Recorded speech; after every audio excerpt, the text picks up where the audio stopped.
আসসালামু আলাইকুম। Hello everyone, আপনারা সবাই কেমন আছেন? আমি আজকে টেক্সচার আর্টের কালার করব। আমার অনেক দিনের ইচ্ছা ছিল। আপনারা আমার হাতে দেখতেই পাচ্ছেন, এটা হচ্ছে বেলজিয়াম পাউডার। বর্তমান সময়ের খুব ভাইরাল একটা প্রোডাক্ট, এবং টেক্সচার আর্ট বলেন, জিপসাম প্রোডাক্ট গোল্ডেন কালার করার ক্ষেত্রে বলেন, এটা খুব বেশি ইফেক্টিভ একটা প্রোডাক্ট আমি মনে করি। আমার অনেক দিনের ইচ্ছে ছিল যে বেলজিয়াম পাউডার ইউজ করে আমি টেক্সচার আর্টে কালার করব, বাট আমার কাছে এটা ছিল না।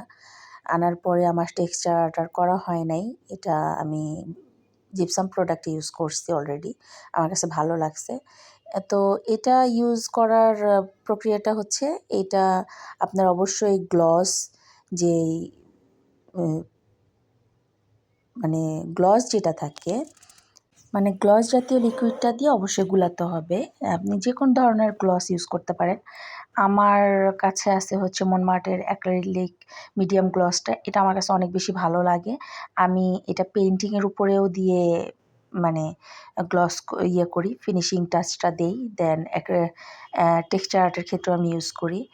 তো এইটা মাত্র আমি গোলানোর পরে শুধু একটু করে দেখাচ্ছিলাম যে এটা মানে পিগমেন্টেশনটা কতটা সুন্দর, আর এটার লুকটা এত ব্রাইট দেয়, শুধু সেটার জন্য আপনাদেরকে দেখাচ্ছি। তো আমার কাছে আসলে বেলজিয়াম পাউডার দিয়ে কাজ করার এক্সপিরিয়েন্স মাত্র শুরু। আপনাদেরকে অবশ্যই জানাবো কেমন হয়েছে। তো আপনাদের কাছে এটা কেমন লাগে, বা কে কে কাজ করেছেন অবশ্যই জানাবেন। সবাই ভালো থাকবেন। আজ এই পর্যন্তই।